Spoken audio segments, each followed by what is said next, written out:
Kita akan melihat dan membaca bersama-sama surat Efesus pasal yang kedua. Efesus pasal yang kedua, ayat yang ke-8. Kita akan membacanya bersama-sama. Nanti dibantu Pak Franky ya. Mari, silakan. Efesus ayat 8.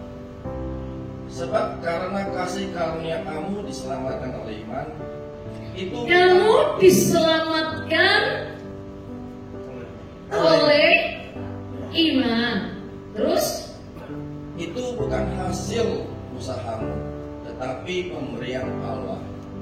Jadi saudara, kita mengerti bahwa keselamatan yang saudara dapat dan saya ini bukan hasil daripada perbuatan kita, tapi kita mendapatkan keselamatan ini oleh karena kasih karunia Allah. Kita diselamatkan secara cuma-cuma. Ya, saya ingat sekali dari kecil saya ini jadi anak pemberontak. Saya benci sama diri saya sendiri karena 6 bersaudara kami. Saudara, kalau mami saya sudah memberikan peraturan tidur, yang lain semua tidur, saya bisa bangun dan saya merambat, hilang, main. Nanti kalau sudah ketemu orang tua saya diajar. Kalau pulang sekolah, semua sudah ada di mobil dengan supir, saya dicari di kelas, gak ketemu.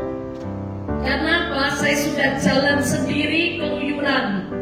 Akhirnya saya pulang rumah, saya dihajar lagi dengan orang tua saya. Sampai akhirnya saya itu merasa begini, saudara. Kenapa ya kakak adikku itu baik-baik, tapi saya kenapa punya jiwa pemberontak? Apapun yang dikatakan orang tua saya, justru saya lawan. Dan saudara jangan berpikir bahwa saya kepengen seperti itu. Enggak, saya kepengen berbuat baik. Sampai satu kali saya disekolahkan orang tua saya, kami semua sekolah di sekolah yang mengajarkan kami tentang ketuhanan, kenal Tuhan Yesus. Makanya setiap hari kami ke gereja, sebelum masuk ke kelas kami ada di kapel untuk berdoa. Hari Sabtu saya pasti masuk ke kamar pengakuan dosa, ketemu sama Romo, dan saya berkata, Romo, saya ini melakukan ini, semua dosa saya akui. Dan Romonya berkata begini, ya pergilah anakku, dosamu diampuni, dan jangan berbuat dosa lagi. Anak denda, doa Bapak kami 5 kali, malaikat Tuhan, salam Maria sekian. Apakah saya lakukan dendanya? Saya lakukan karena saya takut, saya kepengen selamat gitu ya. Tapi keluarnya dari kamar pengakuan, setelah bayar denda, saya keluar dari gereja, saya buat dosa lagi. Sampai papi saya berkata begini, saudara, ini gua potong nih jari, kalau kamu mati masuk surga. Itu perkataan papi saya itu nampar muka saya.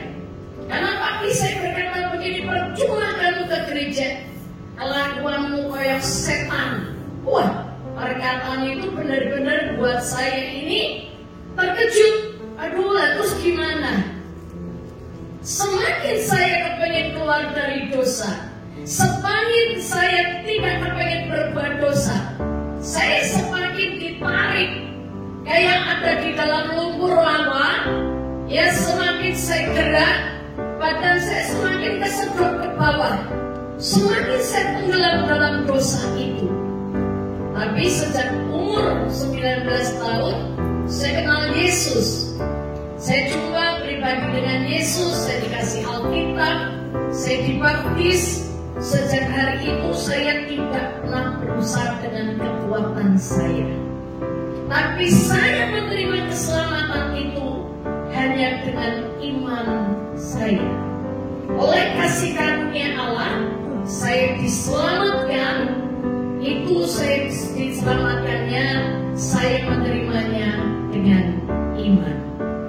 Ya, kalau sampai hari ini saya sebagaimana saya ada hari ini, saya jujur, saya kagum dengan Tuhan Yesus. Kenapa? Yang merubah hidup saya dari hari ke hari. Apakah ini perbuatan baik saya? Enggak. Apakah ini kuatan gagah saya?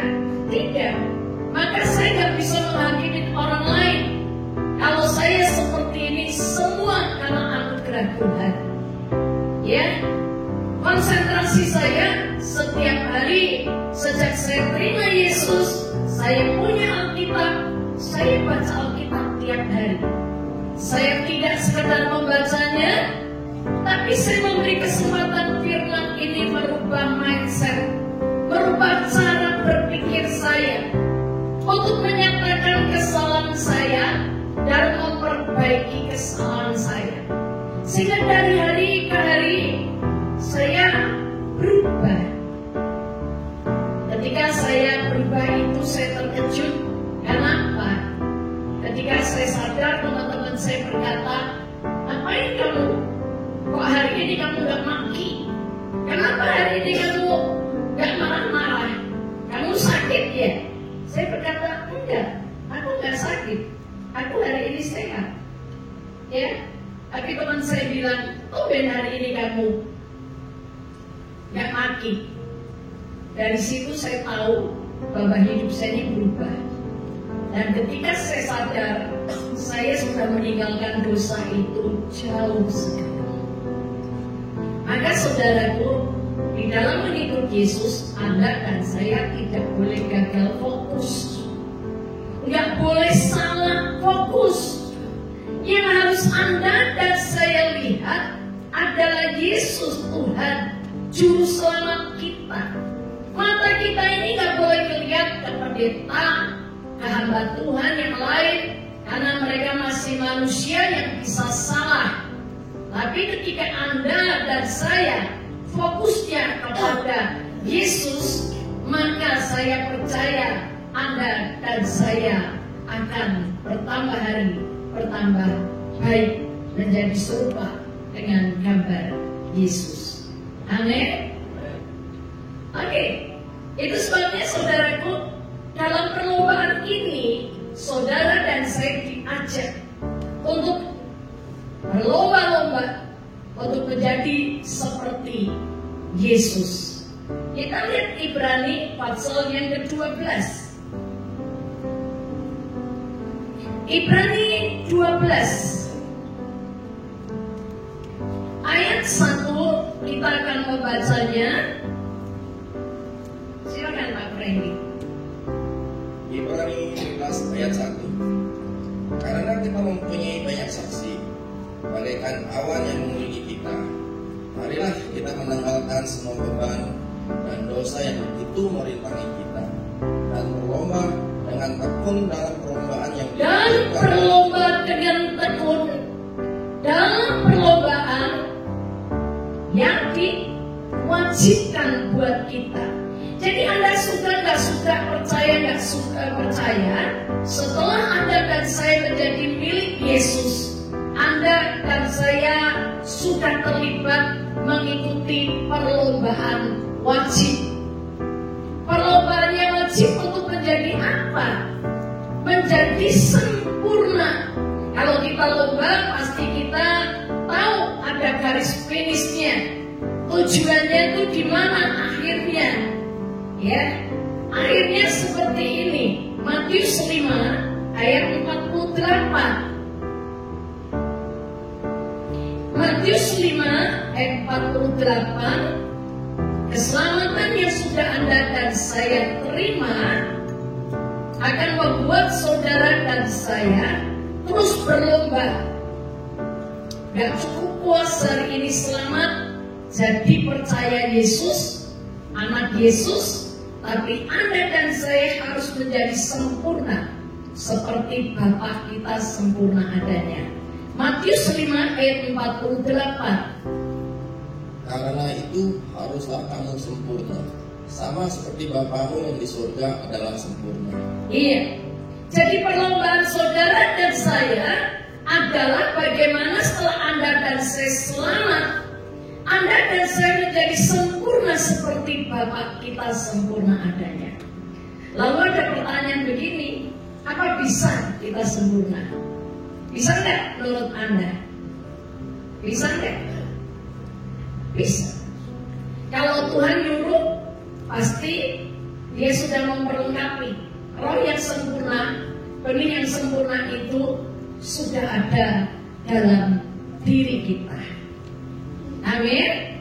Lalu caranya bagaimana supaya Anda dan saya punya identitas Kristen yang kuat, yang tergoyahkan dalam kehidupan ini?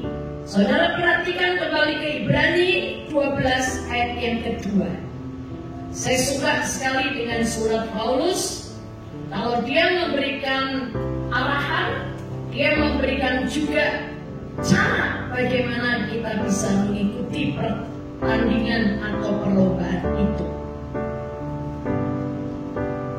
Ibrani 12 ayat yang kedua. Marilah kita melakukannya dengan mata yang tertuju kepada Yesus. Marilah kita melakukannya dengan mata yang tertuju kepada Yesus.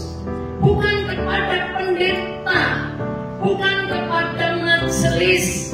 Karena pendeta dan majelis adalah manusia sama seperti kita. Cuma mereka startnya lebih dulu. Kita mungkin yang ada di belakang. Tapi ingat, yang terdahulu bisa jadi yang terbelakang, yang terbelakang bisa menjadi yang terdahulu. Jadi kita nggak boleh pesimis dulu ya. Jadi kita harus berlomba. Nah, kenapa saya bisa jadi seperti ini? Saya katakan bukan karena kuat dan bukan gagah saya, tapi karena mata ini tertuju kepada Yesus. Yesus itu adalah firman.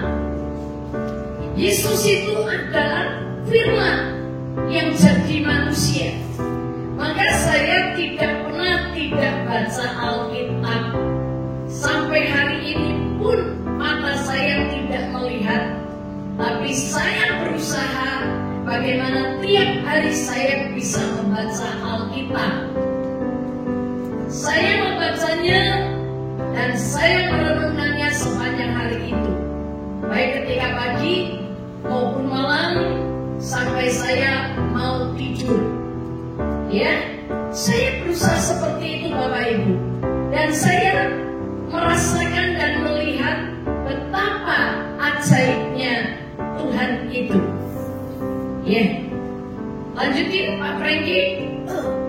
Marilah kita melakukannya dengan mata tertuju kepada Yesus yang memimpin kita dalam iman. Memimpin kita dalam iman. Ketika mata kita tertuju kepada firman, kepada Yesus, Yesus itu akan mengajak Anda dan saya hidup dalam iman atau hidup dengan iman. Setuju? Selama pandemi 2 tahun setengah, saya cuma melihat bagaimana Tuhan itu luar biasa. Walaupun saya ini hamba Tuhan yang gak punya gaji, saya gak terima gaji, saya gak punya jemaat, saya gak terima perpuluhan, tapi saya jujur katakan, saya gak pernah kekurangan. Saya gak pernah ngomel. Selama pandemi, saya juga gak pernah minta kesana kesini. Ya, ketika sudah mulai melihat banyak orang belanja ini, ya, beli beras, belanja di supermarket sebanyak-banyaknya, saya cuma diam. Saya berpikir begini, ya, mereka nggak punya duit. Kalau saya nggak ada gaji, ya udah diam mau apa? Cuma mengucap syukur kan. Dan saya tahu di rumah saya ada 30 anak yang hari harus makan. Tapi apakah saya mengeluh? Enggak. Saya khawatir? Tidak. Saya tetap jalan. Saya belajar. Kenapa? Mataku yang melihat ke Yesus. Yesus ini, firman ini yang mengajak saya hidup dengan iman. Ada orang kirim beras 20 sak, ya, dari Kendal. Ketika saya terima 20 sak, saya mikirnya begini, Bapak Ibu, puji Tuhan buat stok, gitu ya. Tapi Roh Kudus ngomong gini, enggak. Di samping kanan kiri rumahmu ada janda yang harus dipelihara. Terus bagikan beras itu kepada janda-janda. Saya suruh anak buah saya, tolong itu dikirim ke tetangga A, B, C, si janda-janda itu ya. Saudara, secara otak manusia, stok beras saya kurang. Tapi yang ajaib, ya, saya dikirim 20 sak lagi dari kota Jepara. Wih, saya lagi gini, wow, lumayan ya, ada 35 sak, gitu ya. Saudara, tapi kembali Tuhan berkata, tidak. Bagikan ke hamba Tuhan pinggiran kota. Tuhan, 300 hamba Tuhan loh di pinggiran kota. Terus saya dapat apa? Tapi Tuhan mengajak saya berjalan dengan iman. Yang luar biasa, ketika saya mulai bagikan kepada 300 hamba Tuhan, saya dapat kiriman beras lagi dari Kediri dan dari Surabaya. Dan yang luar biasa, saudara, ada seorang tukang jahit di pinggiran kota Semarang, dan istrinya buka bengkel sepeda motor kecil di pinggiran kota. Dimimpiin wajah saya 3 hari. Dia gak bisa tidur, dan lalu dia bilang, Tuhan ngapain? Dia berkata, Tuhan gak belanjain Elizabeth tiap bulan beras, kecap, minyak, sabun, dan segalanya. Yang ajaib, Tuhan ini pakai orang sederhana untuk pelihara kehidupan saya selama 2 tahun setengah. Ya, ketika setan berkata begini, mana bisa kamu bertahan? Saya cuma berkata, saya percaya, aku ini anak raja di atas segala raja. Firman yang mengatakan itu buat saya, ya, dan saya mengucap syukur selama pandemi, malah dari bulan Maret kemarin, Mei tahun kemarin sampai Desember, kami bisa dipakai Tuhan memberikan modal ke 8.000 penjual kaki lima.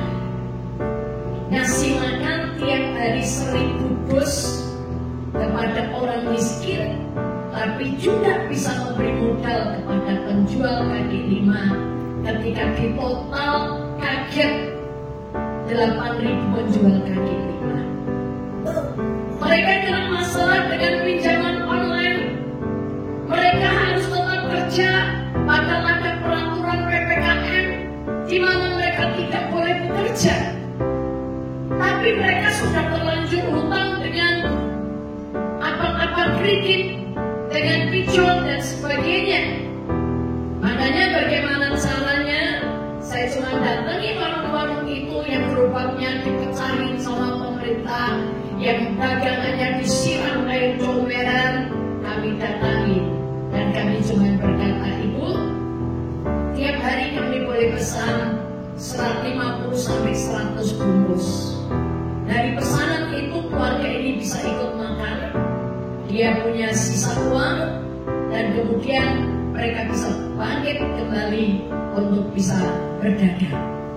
Ketika saya melihat itu pendeta-pendeta yang bersama dengan saya, yang tiap hari bantuin itu ya, bagi makanan kepada orang miskin dan sebagainya, mereka berkata begini, Bu, uangnya kok kayak Niagara Falls, air terjun Niagara Falls, kok gak habis-habis. Saya sendiri baru terperangah dan saya terkejut. Iya ya Tuhan, aneh ya, di saat pandemi justru kita tetap bisa eksis membagi kepada orang-orang miskin. Amin. Karena itu dikatakan bagi orang benar, kalau kita jadi anak Allah, kalau kita menjadi anak dari kerajaan surga, kita ini hidup dalam kerajaan yang tidak tergoncangkan. Maka saudara dan saya gak perlu takut walaupun setan berusaha untuk menggoyahkan iman kita. Tapi saya percaya karena mata ini tertuju kepada Yesus, dalam pertandingan hidup ini Tuhan memberi kekuatan buat kita tetap jadi berkat. Amin. Kita lanjutin ya. Yang membawa kita,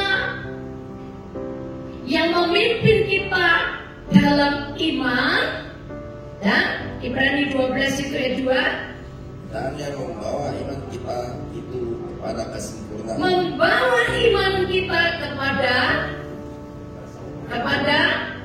kesempurnaan. Yang membawa iman kita kepada kesempurnaan. Tujuan kita ini beriman kepada Yesus itu untuk apa, saudara? Kita perhatikan ya, 1 Petrus 1 ayat 9.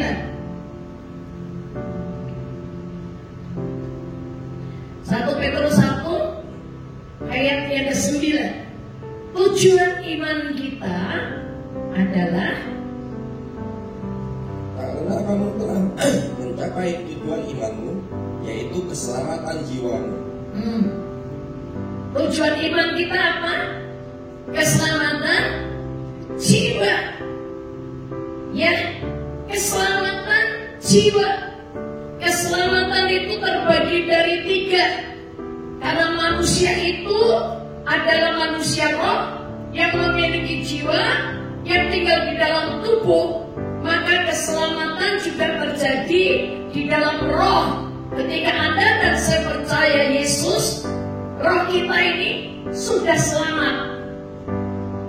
Yang sedang terjadi adalah keselamatan di mana?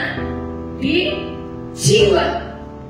Dan yang akan terjadi adalah ketika nanti rapture, kita diangkat oleh Tuhan dengan tubuh kemuliaan.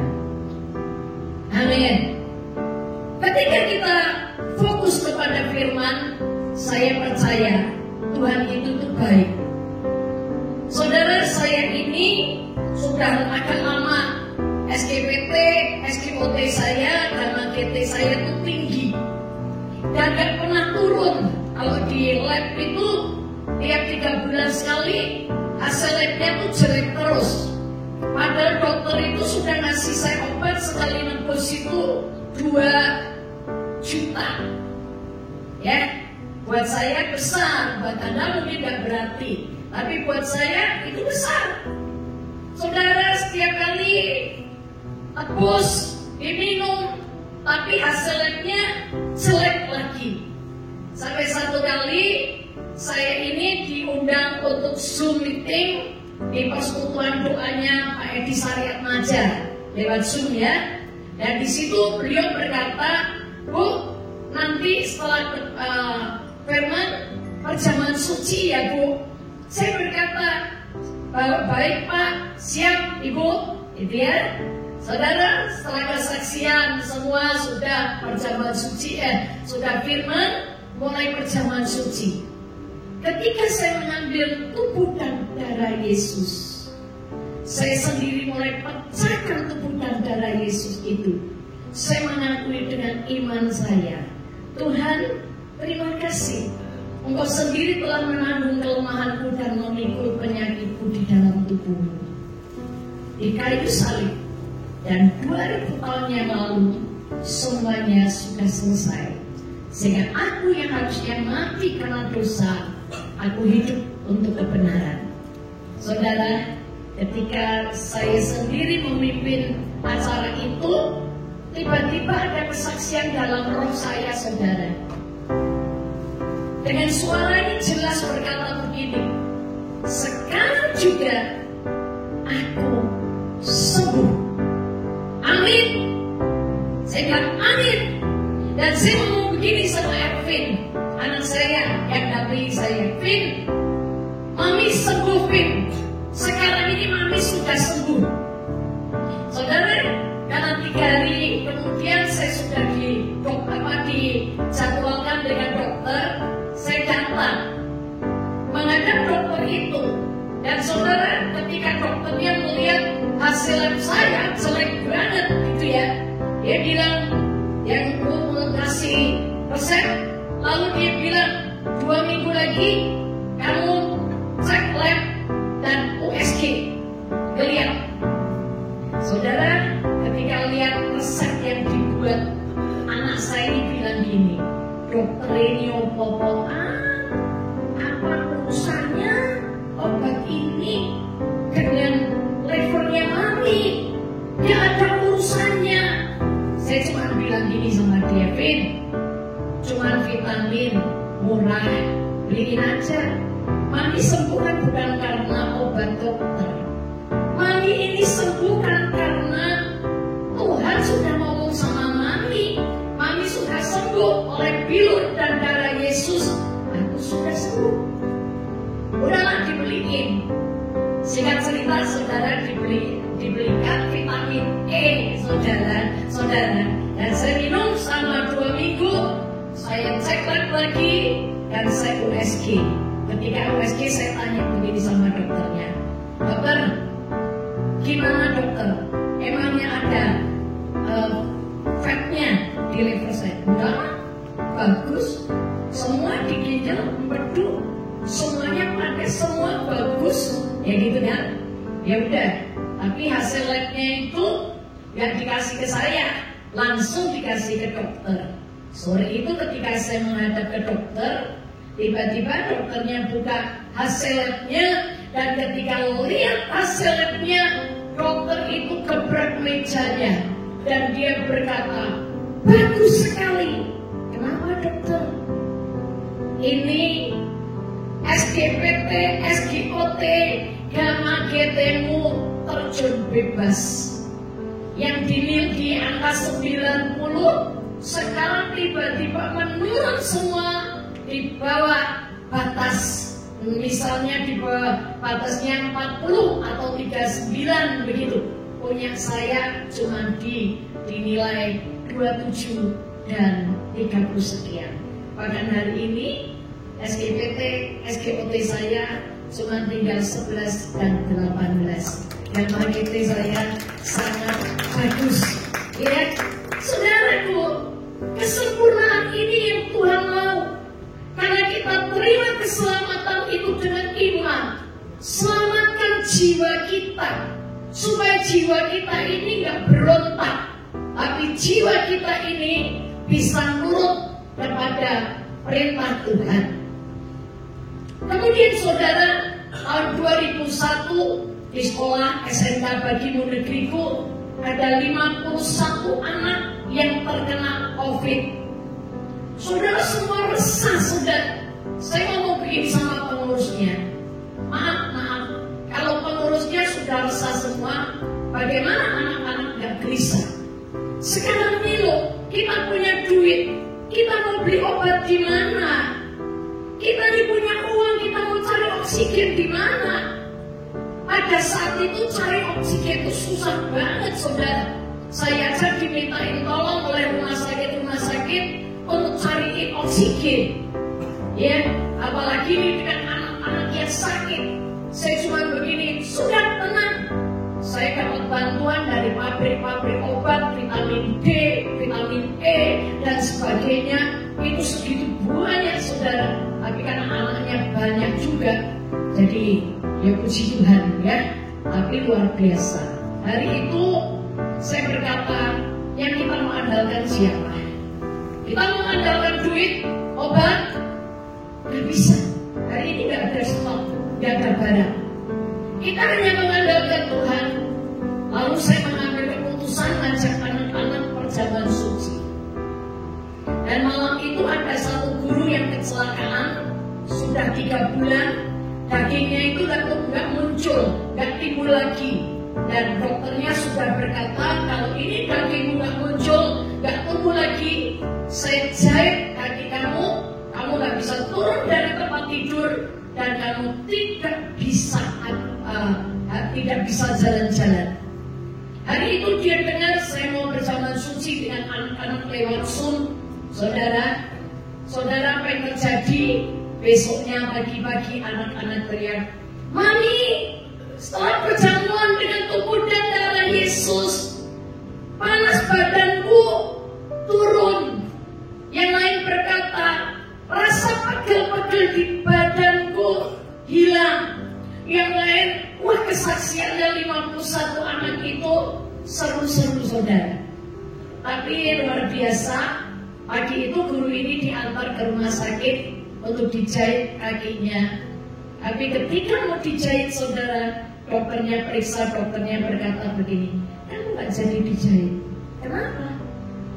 Kakimu sudah timbul. Guru ini cerita begini sama saya, Ibu tahu nggak, Bu Elis? Tadi malam setelah perjamuan suci, kaki saya itu seperti ditarik-tarik, cekak-cekot, nyot-nyotan. Saya sampai nggak bisa tidur. Ternyata dalam semalam Tuhan timbulkan dagingnya. Sehingga hari ini daging itu rapat, tanpa dijahit, tanpa diapa-apain sama dokter. Amin. Saudara, Tuhan Yesus itu dahsyat. Sekarang tinggal kita bagaimana kita mau menyelamatkan jiwa kita sampai kita ini sempurna, menjadi seperti Yesus, atau kita cuma mau mengikuti kedagingan kita.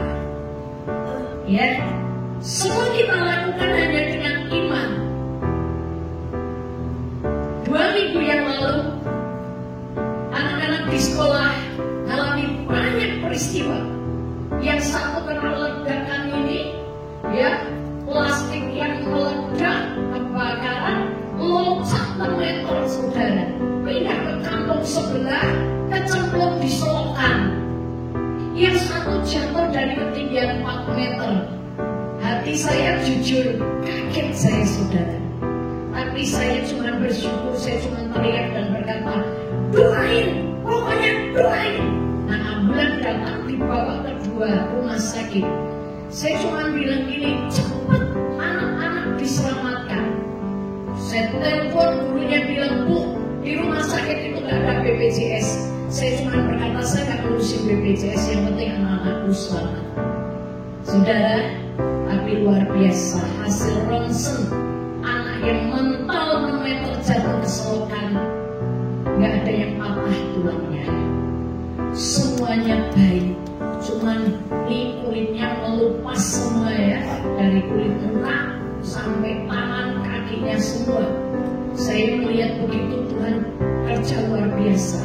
Yang satu ini anak masuk magang di sekolah di bengkel Honda, itu kena mesin, tangannya patah, saudara, sudah kimil-kimil. Saya cepat, saudara, saya cuma berdoa dalam nama Yesus Tuhan. Semua kita hadapi dengan iman, dan ternyata 6 anak ini semua selamat.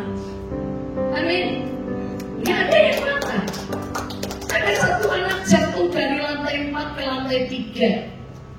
Ketika saya cuma pakai dasteran ini, saya langsung bawa anak ini ke rumah sakit. Sampai diperiksa semua, dokternya cuma berkata, "Bu Elizabeth, kalau nggak ada sepasang tangan Tuhan, anak ini sudah hancur. Tapi ini tulangnya dari kepala, kaki, tangan, tulang belakang, saya sudah periksa, tidak ada yang patah. Semuanya baik." Saya cuma percaya itu karena Tuhan. Amin. Karena kita nggak ngomel, kita harus menerimanya semua dengan iman.